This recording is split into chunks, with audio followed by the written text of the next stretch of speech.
Professor Mail, the Hood Postman, the Hood Edition, the Hood Journeys, Damu's Keyways and Essays, RENs, my NS, men TSDs, my niggas that stay down. Man, go ahead and retweet that vibe. But anyway, man, today I'm still talking about to you about relationships and the importance of a relationship, because Ken Bullet Tate, my loved one, man, he today is actually March 27th, my C day, and it's also the day that we laid him to rest in 1978. And what I want you to understand about all that is that at a very young age, he understood the power and the edge it gave you when you build relationship and had rapport, because he had rapport with quite a few dudes, man. And when you saw Kim on any given day, man, his two favorite dogs was Sheba and Brogy, man. He had them pit bulls, man. They be, you know what I mean, just, he trained them really well, man, because he was really into that, you know what I mean, by far superseded anything that I've seen, you know what I mean, as far as being part of the dog situation, you know what I mean. So, but his family came from Watts, moved over there to Golden, if I'm not mistaken about that part. But I knew they moved on Golden because we all played baseball, football, basketball, all that stuff. We grew up right there in Oaks Park, you know, participating in all the sports. Our moms, our dads, everyone acted. So we had a really, really great time doing that. But Kim, at a very early age, he understood the importance of these relationships that we built way back then, because, you know, we all went to Francis Willard. Then once we left Francis Willard, we wound up in Whaley, you know what I mean? And that's where this thing we know as the gangbang started taking shape and coming out of the shadows and coming up to the forefront.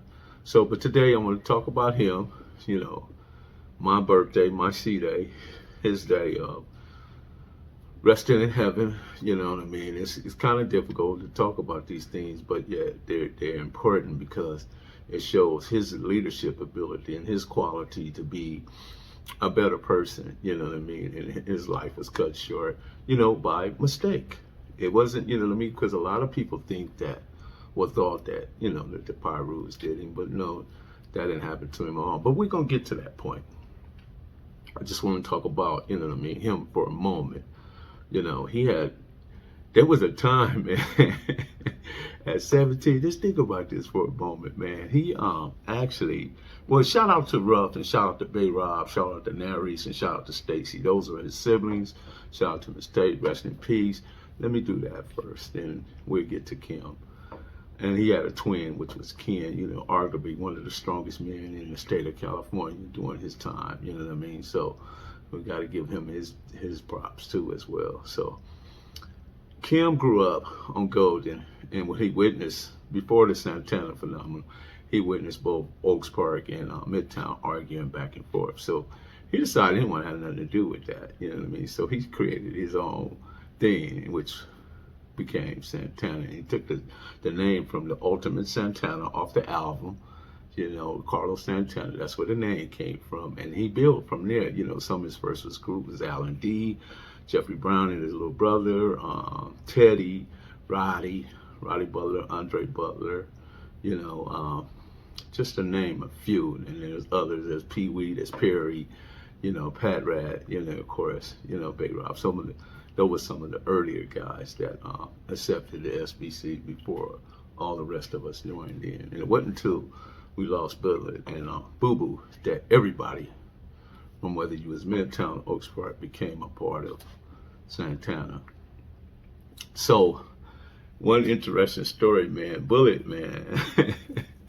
Him and, let's see, Perry and Pat Rat, man, they had hit a pawn shop, man. And they got about 30 guns, you know what I mean? And I don't know what their intentions was, but I can imagine after getting 30, you know what I mean? And somehow, you know what I mean, the authorities got wind of it, you know what I mean? And things were, you know, moving a little bit fast. So I don't know remember what the outcome of that was, but it was interesting. But, you know, one of his favorite quotes, if you look on his obituary, "If I die today, I'll die trying," you know. So You can look on the obituary and check that out, you know what I mean? But arguably, he was one of the best guys that had the insight and the knowledge, the ingenuity to see how we can be a better place and be a better people to one another if we just, build on rapport and relationship, because we all knew each other. It was just one street that divided us, which was Rosecrans. Other than that, but then of course, I forgot to mention my boy DJ. Got to give a shout out to DJ. DJ was right there, man. But there was times, man, where Kim would come by my house and he would have Timmy LeBlanc. Timmy LeBlanc was from off the south side of Compton. He was original U.S. boy. Later on become South. I guess, I don't know if he ever became South Park boy, South Side. And he with Long Kim to take the Monte Carlo, man. We jump in the Monte Carlo, hit Long Beach, we'd hit the canteen, the hut, all the little spots in Long Beach, and also the little parties. And man, we would just have a grand old time. And Timothy LeBlanc was so cool about it, you know what I mean? And you say Bullet, man, because Bullet was a man child, man. Just strong, had really good hands, you know what I mean? And just an awesome dude, man. But anyway, what happened to him on that day was March the 21st, 1978. A lot of people thought that the Pyrus had, I mean, there was a fight, of course, between Bullet and another guy from over there that was named by the name of Porky. But what happened, they were outnumbered, Bullet and Strawberry. So when things started getting out of hand, Strawberry pulled out, and he let it go. Other words, he let it go. Unfortunately, his target was Bullet, and that's how basically we lost the Bullet, you know what I mean, due to the fact of negligence of Strawberry, you know what I mean, and all was forgiven, of course, you know what I mean, because of the mistake. He was really trying to protect the homie and help the homie, you know what I mean, and we all understood that at some point. We had to grow and mature to understand the significance of the scenario and things that was transpiring so quickly, to how he had to react to the circumstances. So we can't get caught up in our own prejudgments or our judgments and how we would have handled it differently. We can't do that, because we can't do a redo. We can't put the toothpaste back in the tube. As for Strawberry, man, his life really kind of took a bad turn, because later on he was paralyzed and he was in a wheelchair, and he had a caretaker and everything, you know what I mean? And he was riding the RTD one day, and he was offloaded. You know how they do the offload ramp on the RTD, let you off the bus. But anyway, the bus driver did not really realize that he wasn't fully off, and he took off, dragging Strawberry down the street in the wheelchair. It's how such a bad outcome on that, you know what I mean? He lost his life to that circumstance, and he was basically drugged to death, and if you can imagine that, that's a real traumatic situation. But, going back to one Bullet's dogs, man, Sheba and Brogy, man, can you imagine those, man, how he spent so much time training those dogs and making them really good? They was, real good at what they did, you know what I mean? We ain't gonna get into all that. But yes, he was, man. But one of his things, if I die today, I'll die trying. That was Bullet, you know what I mean?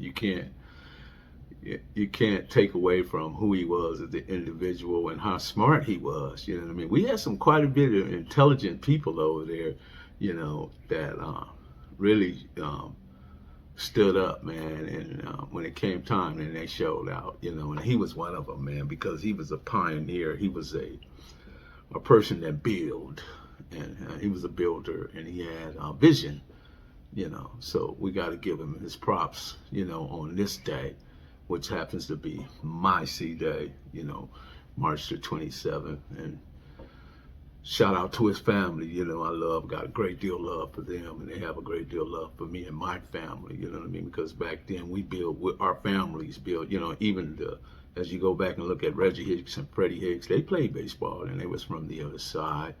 And you look at the Parker boys, what they was, the Robinsons, they played ball up there. Then you had the Lorenzo Laromars and John O'Bannon and just a host of others that actually played right there in Oaks Park.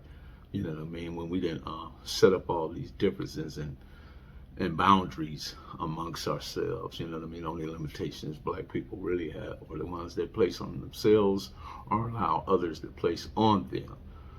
You know, with that being said, you know, it just, I don't know how much I can say, man. I can never stop thinking or talking about Bullet because every day, every year my birthday roll around, I'm reminded of who he was and what he meant, you know what I mean? I never forget the time he'd come by and pick me up, man, and take me to those parties, man. Those was so amazing. And then when he, you know what I mean, for him to figure out how to do a rough job on a pawn shop and get all the, you know, them goddammits about it, you know, was amazing in itself, you know what I mean? And then when everybody was looking to lay blame on who did what and how it happened to him, you know what I mean?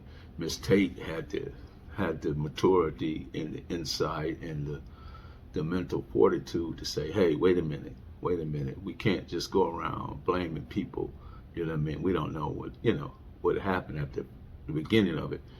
And sure enough, she actually invited Little Raymond to her house, and you know, she embraced Little Raymond because Little Raymond was there when it happened, you know what I mean? And although, you know, me and him, we talked about it, he's real remorseful. He didn't and he talked about Bullet really well, you know what I mean? I think Little Raymond was actually talking to Stacy at one point back then, I'm not sure, but I believe they might have just, you know, I don't know what the terms of it was, but you know, that was back then, this is now. So just wanted to share this story with you guys, and hoping you guys have a monstrous, unimaginable, beautiful day. I'm here in the beautiful city of Las Vegas, and it's having me a great time, you know, I'm enjoying this day, and hope you guys do the same. But once again, man, give my likes, hit the notification bell, press thumbs up, and if you don't like me, press thumbs down. That don't matter, you know what I mean, because I still have to be true to who I am, you know what I mean, because when you're looking for yourself, man, you gotta look inside. So that's all I know how to do is be me, you know what I mean? I can't be nobody else. So therefore, I pray that all is well. You know, I want you to be good, be safe, and most of all, be well. Professor Melly Mail, the Hood Postman, you know that vibe. Now get my likes up and stop playing with me.